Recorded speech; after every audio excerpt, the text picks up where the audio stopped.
El Señor esté con vosotros. Lectura del Santo Evangelio según San Mateo. Al enterarse Jesús de que habían arrestado a Juan, se retiró a Galilea.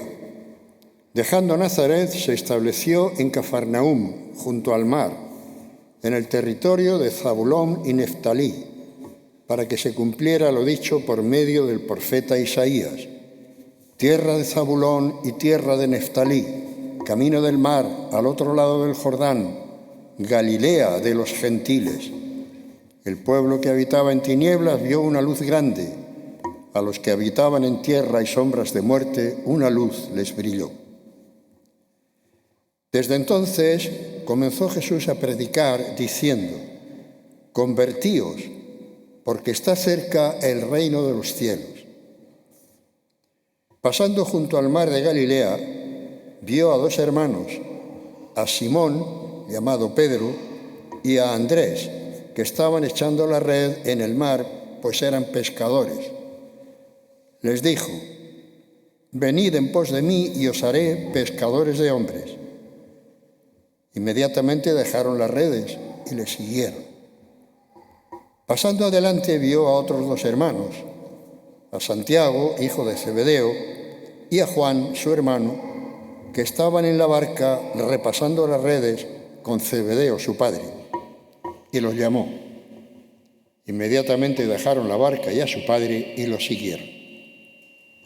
Jesús recorría toda Galilea, enseñando en sus sinagogas, proclamando el Evangelio del reino y curando toda enfermedad y toda dolencia en el pueblo. Palabra del Señor.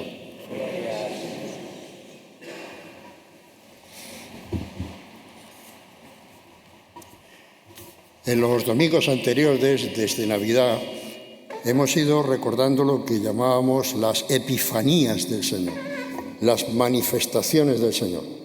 La primera en Belén a los pastores, luego los Reyes Magos, la gran epifanía en el Jordán cuando es el Padre Dios el que hace oír su voz: «Este es mi Hijo, el amado». La epifanía de Juan el Bautista presentándolo al pueblo, lo recordábamos el domingo pasado: «Este es el Cordero de Dios que quita el pecado del mundo». Bueno, pues ahora ya, después de todas estas manifestaciones, que eso significa la palabra epifanía, sabemos ya quién es este individuo, este personaje que aparece en la historia de la humanidad. Es el Mesías, es el Hijo de Dios, es el que viene a cumplir las promesas hechas a los profetas. Vale, ¿y ahora qué? Si ya sabemos quién es, pero eso me implica a mí en algo. Yo tengo que hacer algo ante la presencia de este personaje. Y ahora es cuando el Evangelio de San Mateo nos va poniendo delante el arranque de la vida de la predicación del Señor Jesús. El Señor Jesús, en primer lugar, dice, se traslada desde su pueblo, desde Nazaret, a Galilea. Es también ya un signo que nos está indicando por dónde va el Señor. Galilea tenía fama en el tiempo de Jesús de ser, pues no sé cómo llamarle, un judaísmo descafeinado. Estaban muy cerca de las ciudades y de la cultura griega, entonces estaban contaminados con el estilo de vida pagano, y a los galileos, los demás judíos, los consideraban como de segunda clase, de segunda división. Entonces Jesús nos deja claro que para él no hay segundas divisiones, no hay segundas clases, sino que se traslada directamente al centro de aquella Galilea, y desde allí, desde Cafarnaúm, va a ir anunciando el reino de Dios. Primer detalle, primer signo que nos está indicando por dónde va este personaje que nació en Belén. Luego aparece la primera palabra, o lo primero que el Señor dice a la gente. El Evangelio de San Mateo recoge un episodio que recordaremos luego en Semana Santa, que es el episodio de las tentaciones. El Señor Jesús, cuando empieza su vida pública, se retira y, estando en el monte, es tentado por el diablo. Es decir, hay un momento en el que el Señor Jesús necesita, o Dios le hace que clarifique su pensamiento. Va a salir a anunciar el reino de Dios y antes recibe todos los empujones que el diablo quiere darle, pero Jesús tiene muy claro qué es lo que quiere hacer, qué es lo que va a decir, qué es lo que va a realizar en su vida pública. Y aquí empieza ya el relato que acabamos de proclamar. Jesús sale al público, sale al mundo diciendo: convertíos, creed en el Evangelio, porque el reino de Dios ya está en medio de vosotros. Y bueno, pues muy bien, es decir, escuchas esa predicación y al principio pues te quedas un poco parado. Porque ¿qué entendemos por el reino de Dios? ¿Qué entendían aquella gente? Para aquella gente estaba muy claro que el reinado de Dios era que Dios vendría algún día y tomaría las riendas de la vida humana.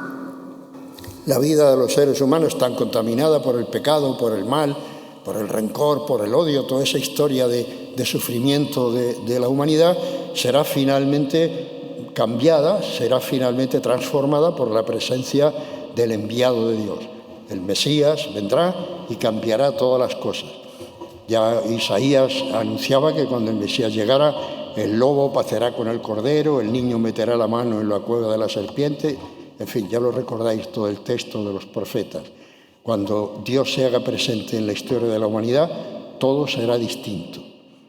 Bueno, pero para nosotros hoy en este mundo nuestro, ¿podemos aceptar, podemos creer que eso sea posible?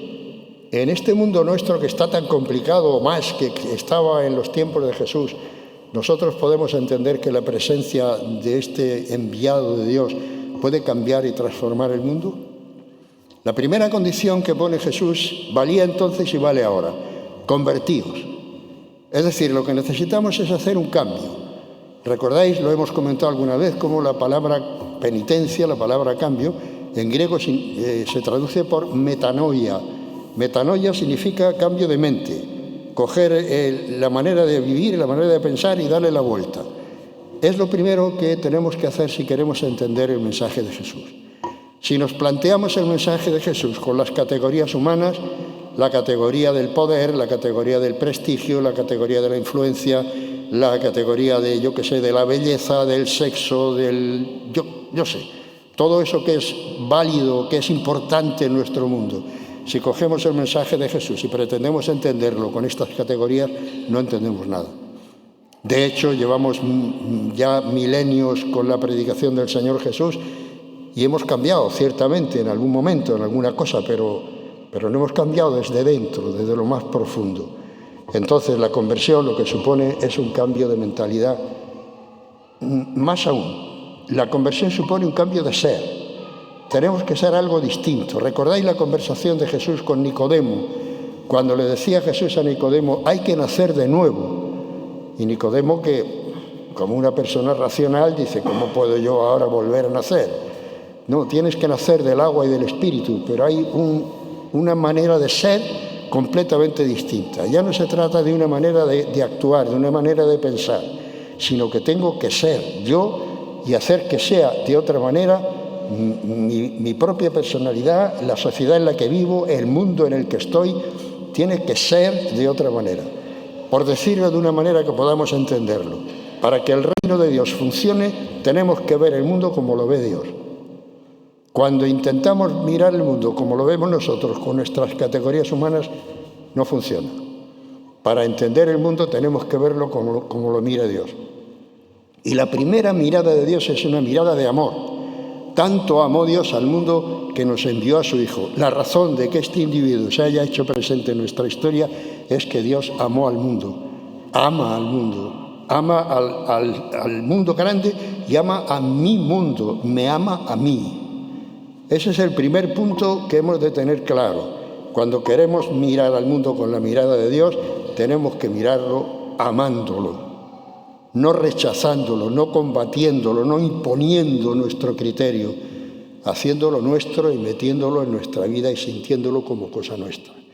Habéis escuchado al final de este relato, Jesús recorría toda Galilea enseñando en sus sinagogas, anunciando el Evangelio del Reino, proclamando el Evangelio del Reino y curando toda enfermedad y toda dolencia. Fijaos, el Rey del mundo, el Señor que se ha hecho humano desde la eternidad, viene a curar toda dolencia. Si no somos capaces de mirar el mundo así, entonces no funciona.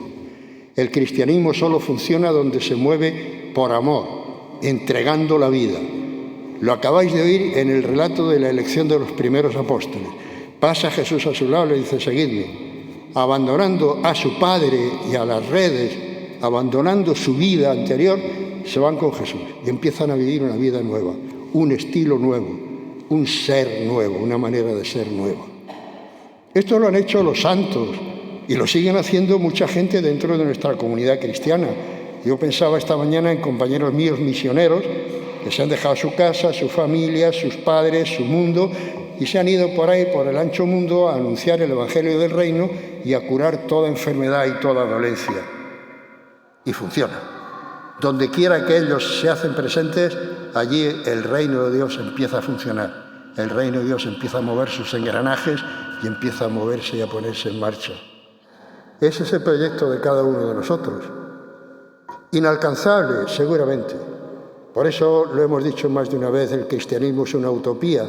Es algo que no existe en ningún lado, pero es algo que vamos intentando alcanzar. Es como, no sé, se me ocurre la imagen del corredor que va corriendo en la pista y la meta se va moviendo delante de él. Es decir, conforme va corriendo se va acercando a la meta, pero nunca llega porque la meta va por delante. Bueno, pues eso es el cristianismo. El cristianismo es el seguimiento de Jesús, es el correr la carrera que decía San Pablo hasta llegar a la meta, que es el encuentro con la vida en plenitud, con el reino en plenitud. El cristianismo es esta utopía permanente, es este esforzarme poniendo mi corazón y mi vida al servicio de ese proyecto, mirando el mundo como lo mira Dios, amando al mundo como lo ama Dios, sabiendo que no voy a conseguir transformarlo del todo, pero sin dejar por eso de seguir luchando, de seguir caminando. El reino de Dios está entre vosotros, decía el Señor Jesús. Ya empezamos a entender que lo que Jesús quería, este personaje que nació en Belén, tiene algo importante que decirnos. Es decir, no es simplemente un personaje que pasó y quedó en la historia, sino que es algo que hoy en el siglo XXI tiene algo que decirnos a cada uno de nosotros. El seguimiento de Jesús puede hacer que nuestra vida sea diferente. Todo va a depender de que seamos capaces de entregarnos y de ponernos en sus manos. ¿Hasta dónde vamos a llegar? Pues yo qué sé, cada uno llegará donde el Espíritu Santo le lleve, pero que tengamos claro que cada uno de nosotros somos una piececita, una ruedecita en ese inmenso mecanismo de amor que es el reino de Dios. Esto es lo que Jesús nos anunció. Los domingos sucesivos, si Dios quiere, iremos viendo detalles de ese seguimiento, pero en principio lo que este domingo nos deja es: el reino de Dios está en medio de ti, te sientes capaz de seguirlo, en Él está tu esperanza y la esperanza del mundo. Nos ponemos de pie y confesamos nuestra fe.